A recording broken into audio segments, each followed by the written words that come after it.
అందరికీ నమస్కారం. Welcome back to our channel రాజాగ్రి ఇన్ఫో. చాలామంది మన ఛానల్లో వీడియోస్ని చూస్తున్నారు కానీ లైక్ చేయడం కానీ కామెంట్ చేయడం కానీ చేయట్లేదు.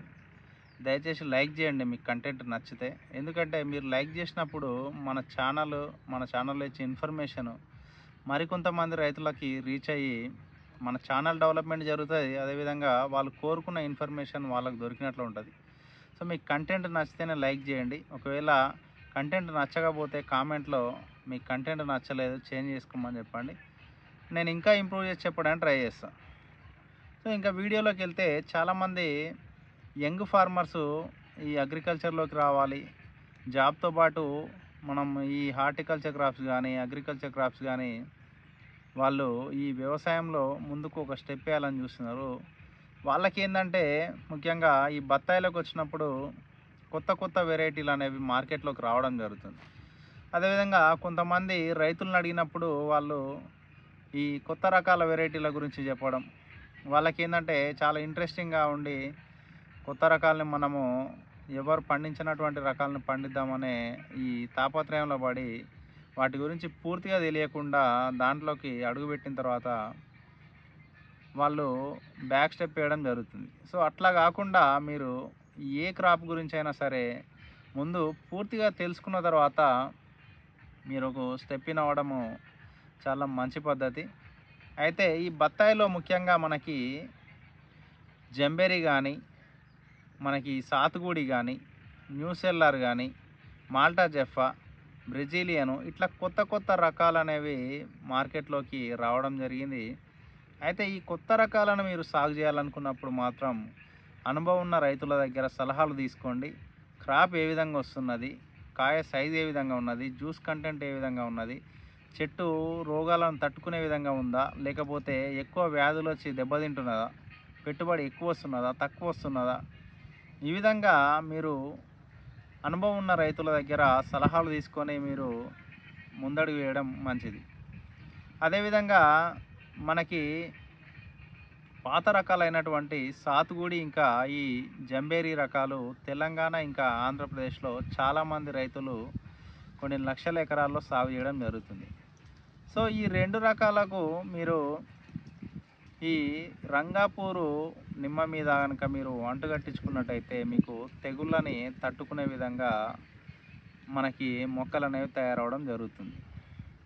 ఇంకా బత్తాయిలు ఏ విధంగా మీరు నాటుకోవాలి, ఏ విధంగా మొక్కను సెలెక్ట్ అనే దానికి వెళ్తే బత్తాయిలో మనకి రంగాపూర్ లైమ్ మీద అంటుకట్టినటువంటి సాతుగూడి కానీ జంబేరి కానీ రెండిట్లో ఏదో ఒక రకంలో మీరు తీసుకున్నట్లయితే మొక్కని సెలెక్ట్ చేసుకునే ముందు అంటుకట్టిన భాగం బాగా అంటుకట్టిర్రా లేదా అనేది ఒకటి చెక్ చేసుకోండి. దాని తర్వాత మీకు ట్రిస్టజా ఉన్నదా, లేకపోతే ఇంకా క్యాంకర్ ఉన్నదా, లేకపోతే చెట్టు చూసినప్పుడు మీకు విగరస్గా లేకుండా డల్గా ఉండి వేరుకులు వచ్చినట్టుగా కనిపిస్తున్నదా, ఇట్లా మీరు మొక్కల్ని తీసుకునే ముందు మొక్కని 1-2 సార్లు నర్సరీలోనే చెక్ చేసుకొని తీసుకోవడం మంచిది. మరొక విషయం ఏంటంటే మీరు ఈ మొక్కలు సెలెక్ట్ చేసుకున్నప్పుడు ఈ గెనుపుల మధ్య దూరం ఏదైతే ఉందో కొంచెం తక్కువగా ఉండేలాగా చూసుకోండి. అదేవిధంగా ఈ కొమ్మల మధ్యలో ఎక్కువ కొమ్మలు ఉండవు అనుకోండి, కొమ్మల మధ్య యాంగిల్ కనుక చూస్తే మీరు ఈ విధంగా ఇది ప్రధాన కాండమైనప్పుడు దీనికి ఈ విధంగా దగ్గరగా మీకు ఆనుకొని ఉండొద్దు. కొమ్మల మధ్య యాంగిల్ అనేది కొంచెం ఎక్కువగా ఉండాలి. ఈ విధంగా ఎక్కువ యాంగిల్ ఉండే మొక్కల్ని కనుక మీరు సెలెక్ట్ చేసుకున్నట్టయితే అవి బరిగాంట్లు కాకుండా ఉండేదానికి అవకాశం ఉంటుంది. మరొక విషయం ఏంటంటే మీరు మొక్కలు కవర్లో తీసుకున్నా లేదా గోనె సంచుల్లో తీసుకున్నా నో ప్రాబ్లం. ఒకవేళ మీరు నాటుకునేటప్పుడు కవర్లో ఉంటే మాత్రం ఖచ్చితంగా కవర్ తీసి నాటుకోండి. ఆ నాటుకునే ముందు మట్టిలో నుంచి మొక్కను తీయడం కానీ లేదా ఊడిపోయిన మొక్కల్ని నాటడం కానీ చేయకండి. ఇంకా ఈ ప్రధాన పొలాన్ని కనుక చూసుకున్నట్టయితే మీరు 5x5 మీటర్లు లేదా 6x6 మీటర్లు దూరంలో మొక్కని నాటుకోవచ్చు. ఇప్పుడు కొత్తగా చాలామంది రైతులు మనకి హై డెన్సిటీలో మొక్కల్ని నాటుకుంటున్నారు. మీరు ఎక్కువ కాలం క్రాప్ తీసుకోవాలనుకుంటే మాత్రం హై డెన్సిటీ అనేది పనికిరాదు. ఎందుకంటే మీరు 4x4 లేదా 3x4 పెట్టుకున్నప్పుడు మొక్కలు అనేవి ఒక 5-6 ఇయర్స్లోనే మీకు 2 మొక్కలు ఆనుకొని మనకి సూర్యరశ్మి కానీ గాలి కానీ మన మొక్క గుబురులోకి వెళ్ళకుండా ఉండేసరికి మొక్క డెవలప్మెంట్ అనేది అక్కడే ఆగిపోతుంది. మీరు కనుక 5x5 లేదా 5x6 లేదా 6x6 దూరంలో నాటుకున్నట్టయితే మొక్కల గుబురు అనేది మనకి చాలా పెద్దగా వచ్చి కాయ ఎక్కువ రావడానికి అవకాశాలు ఉంటాయి. అదేవిధంగా మీరు భూమిలో రకాలను చూసుకున్నట్టయితే మీకు చౌడు నేలలు కానీ, బంకమన్ను నేలలు కానీ, లేదా ఎక్కువ నీటి నిలుపుకునే నేలలు కానీ బత్తాయికి అనుకూలంగా ఉండవు. అనుకూలంగా ఉండే నేలల విషయానికి వస్తే తేలికపాటి దుబ్బ నేలలైనా కావచ్చు, లేదా మనకి గులకరాలున్న ఎర్ర నేలలు కావచ్చు, లేదా ఎర్ర బంకమట్టి నేలలు కూడా మన బత్తాయికి చాలా అనుకూలంగా ఉంటాయి. అదేవిధంగా బత్తాయిలో మనకి pHని చూసుకున్నట్టయితే 6.5 నుంచి 7.5 వరకు మంచి అనుకూలమైన pH. 8 వరకు ఉన్నా కానీ మనము బత్తాయి టాలరేట్ చేసే విధంగా ఉంటుంది. అయితే 8కి పైన ఉంటే మనము చౌడు నేలగా పరిగణించవచ్చు. అదేవిధంగా వాటరు టీడీఎస్ చూసుకున్నట్టయితే మనకి 700 నుంచి 1700 వరకు అగ్రికల్చర్కు పనికొచ్చే విధంగా ఉంటుంది. మరొక విషయం ఏంటంటే గుంతలు తీసుకోవాలి. నెక్స్ట్ మీరు పొలాల్లో గుంతలు తీసుకున్న తర్వాత అట్లీస్ట్ ఒక 1 మంత్ అయినా మీకు తీసిన గుంతలు ఆరే విధంగా ఉండేలాగా చూసుకోండి. మరొక విషయం ఏంటంటే ఆల్రెడీ మనకి తోట ఉన్న పొలాల్లో చెట్టు డెవలప్ కాకముందే వాటి మధ్యలో పెట్టేసి మనకి చెట్లు చనిపోయే లోపు ఈ చెట్లు మనకి క్రాప్కి వస్తాయనే ఆలోచనతో పెడుతున్నారు. అట్లా పెట్టినప్పుడు ఏంటంటే మీకు మొక్కలకి సరైన సూర్యరశ్మి తగలకపోవడం, గాలి తగలకపోవడం వల్ల మొక్కలు ఎక్కువ డ్యామేజ్ అవ్వడం, అదేవిధంగా పాత మొక్కలకు ఉన్న వ్యాధులు అనేవి ఉదాహరణకి గమ్మోసిస్ కానీ, ఒకవేళ ఆనుకొని ఉన్న చెట్లకైతే మీకు వేరుకుళ్ళు కానీ, ఈ విధంగా నెమటోడ్స్ కానీ కొత్త మొక్కలకు కూడా వచ్చి అవి చనిపోయేదానికి అవకాశాలు ఎక్కువ ఉంటాయి. దయచేసి గమనించగలరు. ఇంకా గుంత విషయానికి వస్తే రైతులు 1:1:1 రేషియోలో మీరు గుంతను తీసుకోండి. అంటే 1 మీటర్ పొడవు, 1 మీటర్ వెడల్పు, 1 మీటరు లోతును తీసుకొని మీరు గుంతను తీసుకోవడానికి ట్రై చేయండి. మీరు 5x5 తీసుకున్నా కానీ, 6x6 మీటర్స్ తీసుకున్నా కానీ ఈ విధంగా చెప్పిన రేషియోలో గుంతను తీసుకొని అట్లీస్ట్ 1 నెల అయినా మనకి గుంత ఆరే విధంగా చూసుకోండి. ఆ తర్వాత మీరు మొక్కలు 6 నుంచి 10 నెలల వరకు వయసు ఉన్న మొక్కల్ని మాత్రం ఎంచుకోవాలి. అంతకు మించి తక్కువ ఉన్న వయసు మొక్కల్ని ఎంచుకుంటే అవి ప్రాపర్గా మనకి అంటుగట్టినరా లేకపోతే మొక్క డెవలప్మెంట్ ఏ విధంగా ఉన్నది అనేది మనకి అర్థం కాకుండా ఉంటుంది. అట్లనే గుంతలో నాటుకున్నప్పుడు మనకి మొక్క అంటుగట్టిన భాగం అనేది మట్టి లోపలికి పోతుంది. అయితే చాలామంది రైతులు నేను ఫీల్డ్ విజిట్లో చూసిన లేదా ఆల్రెడీ నాటుకున్న తోటలు విజిట్ చేసినప్పుడు చాలామంది రైతులు అంటుగట్టిన భాగాన్ని గుంత లోపలికి పెట్టి పూర్తి చేసి నాటడం అనేది జరుగుతుంది. సో అట్లా నాటుకున్నప్పుడు మీకు ఈ అంటుగట్టిన భాగంలో భూమిలో ఉన్న ఫంగస్ లేదా వేరే ఏదైనా వ్యాధులు మొక్కకి ఈజీగా అంటుకుంటాయి అన్నమాట.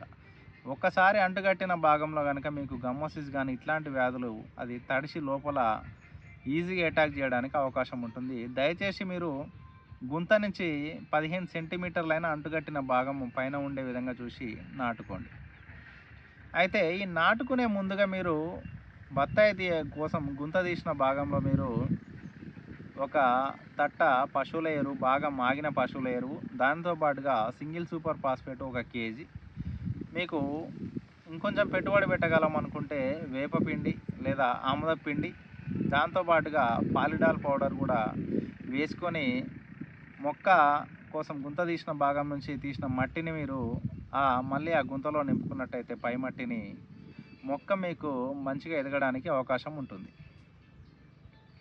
అదేవిధంగా మొక్కలు నాటుకున్న తర్వాత మీరు లోపలికి ఏ విధమైన గాలి పోకుండా గట్టిగా తొక్కి ఉంచండి పాదుని. అదేవిధంగా మొక్క ప్రధాన కాండానికి ఈ విధంగా ఏ షేప్లో మట్టి వేసి ఉంచడం వల్ల మీరు నీళ్ళు పెట్టినా కానీ ప్రధాన కాండానికి తగిలి బెరడు పగలకుండా ఉంటుంది.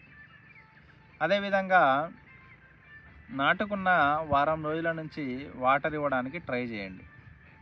అదేవిధంగా చాలామంది రైతులు ఏంటంటే మొక్క నాటుకున్న తర్వాత నుంచి డ్రిప్పులు ఆన్ చేసి కంటిన్యూస్గా 24 అవర్స్ కూడా ఇవ్వడం జరుగుతుంది కొంతమంది రైతులు. అట్లనే ఆ విధంగా ఇచ్చినప్పుడు మీకు వేరు వ్యవస్థ అనేది పూర్తిగా డ్యామేజ్ అయిపోయి మొక్క చనిపోయేదానికి అవకాశాలు ఎక్కువ ఉంటాయి. ఒకవేళ బతికినా కానీ మీకు న్యూట్రియంట్ డెఫిషియన్సీ తోటి పల్లాకుతోటి మొక్క అనేవి మనకి విగరస్గా కనిపించదు. సో ఈ జాగ్రత్తలు కనుక మీరు పాటించి నాటుకున్నట్టయితే బత్తాయిలో మంచి రిజల్ట్స్ వస్తాయి. మీరు సాతుగుడి కానీ జంబేరి కానీ ఈ రెండిట్లో ఏదో ఒక రకాన్ని సెలెక్ట్ చేసుకోండి. అదేవిధంగా మొక్కలు నాటుకునే ముందు నేను చెప్పిన జాగ్రత్తలు పాటించండి, మీకు మంచి రిజల్ట్స్ ఉంటాయి. అదేవిధంగా మీరు మొక్కలు నాటుకున్న తర్వాత ఎరువుల విషయానికి వస్తే చాలామంది రైతులు మొక్క నాటుకున్న 1 మంత్ 2 మంత్స్లోనే డ్రిప్ ఫర్టిగేషన్ ఇవ్వాలా లేదా ఎరువులు వేయాలా ఫర్టిలైజర్స్ అనే విధంగా మీ దగ్గర ఎంత డబ్బులున్నా ఎంత పెట్టుబడి పెట్టగలిగే సామర్థ్యం ఉన్నా మీరు ఆల్రెడీ ఆ చిన్న మొక్కలకి ఫర్టిలైజర్స్ వేయాలని చూస్తే అవి చనిపోయేదానికి అవకాశం ఉంటుంది. నైట్రోజన్ కానీ ఈ విధంగా మీరు ఎక్కువ తీసుకున్నారా లేకపోతే ఫాస్ఫరస్ కానీ ఎంత ఎక్కువ వేసినా కానీ మొక్క తీసుకోదు తొందరగా. నైట్రోజన్ అయితే మీకు ఈజీగా డైబ్యాక్ వచ్చి చెట్లు కొమ్మలు అనేవి ఎండకుండా పోవడానికి అవకాశం ఉంటుంది. కాబట్టి మీరు అట్లీస్ట్ 6 నెలల నుంచి సంవత్సరం వరకైనా ఫర్టిలైజర్స్ ఇవ్వకుండా ఉండాలి. మనం ఆల్రెడీ చెప్పిన విధంగా నాటుకునే ముందు మీరు పశువుల ఎరువు, సింగిల్ సూపర్ ఫాస్ఫేటు లేదా నీమ్ కేకు లేదా క్యాస్టర్ కేకు ఇవి ఆల్రెడీ మనకి మొక్క ఆహారానికి పనికొస్తాయి.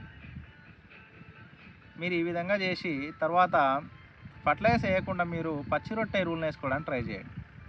జనుము లేదా జీలుగా తీసుకొని మీరు 10 కేజీలు ఒక ఎకరాన్ని చల్లుకొని 45 నుంచి 50 రోజులు అంటే ఫ్లవరింగ్ వచ్చే స్టేజ్లో మీరు దుక్కిలో కలియదునుకుంటే మీకు కావాల్సిన నైట్రోజను పచ్చి రొట్టె ఎరువులు దాదాపు సుమారుగా 10 టన్నులు ఒక ఎకరానికి వచ్చేదానికి అవకాశం ఉంది. అట్లనే మీకు ఆర్గానిక్ కార్బన్ పెరిగి భూమి గుల్లబారి భూమిలో మొక్కకు కావాల్సిన బ్యాక్టీరియా అనేది బాగా డెవలప్ అవుతుందన్నమాట. అదేవిధంగా మొక్క నాటుకున్న 1 ఇయర్ తర్వాత నుంచి మీరు మైకోరేజా అదేవిధంగా ఫాస్ఫేట్ సాల్యుబలైజింగ్ బ్యాక్టీరియా, అజోస్పెరిలం లాంటి జీవ ఎరువులని మొక్కకు అందివ్వడం వల్ల మొక్కకు కావాల్సిన బ్యాక్టీరియా మొత్తము బతికుండి మీకు ఈ వేరు వ్యవస్థ కూడా మంచిగా ఉండి ఏ విధమైన వ్యాధులు రాకుండా ఉండేదానికి అవకాశం ఉంది. అట్లనే మీరు మొక్క నాటుకున్న తర్వాత సమ్మర్లో ఈ పచ్చిరొట్టె ఎరువులు కానీ లేదా ఎండుగడ్డి ద్వారా వరిగడ్డి ద్వారా మల్చింగ్ చేసుకొని మీరు మొక్క పాదులో తేమను ఉంచడానికి మంచి అవకాశం ఉంటుంది. అదేవిధంగా మీకు కలుపు అనేది రాకుండా ఉంటుంది. అట్లనే కొంతమంది రైతులు మొక్కలు నాటుకున్న తర్వాత అంతర పంటల గురించి అడగడం జరుగుతుంది. సో అంతర పంటల విషయానికి వస్తే మిరప కానీ, టమాటో కానీ, పొగాకు కానీ, వంగ కానీ ఈ విధమైన పంటలు దయచేసి వేయకండి. ఇవి వేసినప్పుడు మీకు నెమటోడ్స్ ఉధృతి పెరిగి బత్తాయి చెట్లు చనిపోవడానికి అవకాశం ఉంటుంది. వాటికి బదులుగా మీరు వేరుశెనగ కానీ, పెసర కానీ, ఈ విధమైన ఉల్లి కానీ ఈ విధమైన పంటలు వేసుకోవడానికి ట్రై చేయండి. మీకు సాయిల్ కూడా మంచి ఆర్గానిక్ కార్బన్ డెవలప్ అయ్యి మీకు ఎక్స్ట్రా ఇన్కమ్ అనేది బత్తాయి చెట్లకి పెట్టుబడి మందం మీకు డబ్బులు రావడానికి అవకాశం ఉంటుంది. ఇంకా స్ప్రేయింగ్స్ విషయానికి వస్తే చాలామంది రైతులు మొక్క నాటుకున్న తర్వాత కొత్త చిగురుని ఏమాత్రం కూడా లెక్క చేయకుండా వదిలేస్తున్నారు. మనం 3 ఇయర్స్ 4 ఇయర్స్ పెట్టుబడి పెట్టాల్సి వస్తుంది. ఈ నాటుకున్నప్పటి నుంచే ఎవరు పెట్టుబడి పెడతారని వదిలేయడం జరుగుతుంది. సో దయచేసి అలా చేస్తే మీకు మొక్క డెవలప్మెంట్ బాగా ఉండదు. అదేవిధంగా మీరు గమోసిస్ను కానీ లేదా లీఫ్ మైనర్ కానీ ఇట్లాంటి వాటిని గమనించకుండా ఉంటే ఈ సిల్లీడ్స్ కానీ వీటి వల్ల మీకు ట్రిస్టజా వచ్చి ఈ హెచ్ఎల్బి డిసీజులు వచ్చి గమోసిస్లు వచ్చి మొక్కలు పూర్తిగా మీకు డెవలపింగ్ స్టేజ్లోనే చనిపోయేదానికి అవకాశాలు ఉంటాయి. అదేవిధంగా మైక్రో ఇంకా మ్యాక్రో న్యూట్రియన్స్ కూడా మీరు అందించకపోతే మొక్క అనేది డెవలప్మెంట్ సరిగా ఉండదు. మీకు న్యూట్రియన్స్ లోపంతో మొక్కలు అనేవి పల్లగా ఉండి ఏమాత్రం చూడదగినగా ఉండవు. అదేవిధంగా మొక్కలు పెరిగినా కానీ మీకు కాసే స్టైల్లో వచ్చేసరికి ఫ్లవర్ డ్రాప్ కావడం, అదేవిధంగా ఎక్కువగా ఎండు కొమ్మలు కనిపించడం, న్యూట్రియంట్ డెఫిషియన్సీ తోటి తోట మొత్తం పల్లగా ఉండడం జరుగుతుంది. సో దయచేసి చిన్న చిన్న జాగ్రత్తలు పాటించండి. మీకు ఏమైనా డౌట్స్ ఉన్నప్పుడు దయచేసి కామెంట్ రూపంలో తెలియజేయండి. అట్లనే అట్లీస్ట్ ఒక వీడియోకి 100 లైక్స్ అయినా మీరు కంటెంట్ నచ్చితే లైక్ చేయండి. మీ కావాల్సిన మీ ఫ్రెండ్స్‌కి గానీ, లేదా ఎవరైనా మీ ఊర్లో ఉంటే రైతులు ఎవరైనా ఇంట్రెస్టెడ్ ఉంటే వాళ్ళకి గూడా మీరు షేర్ జేయండి.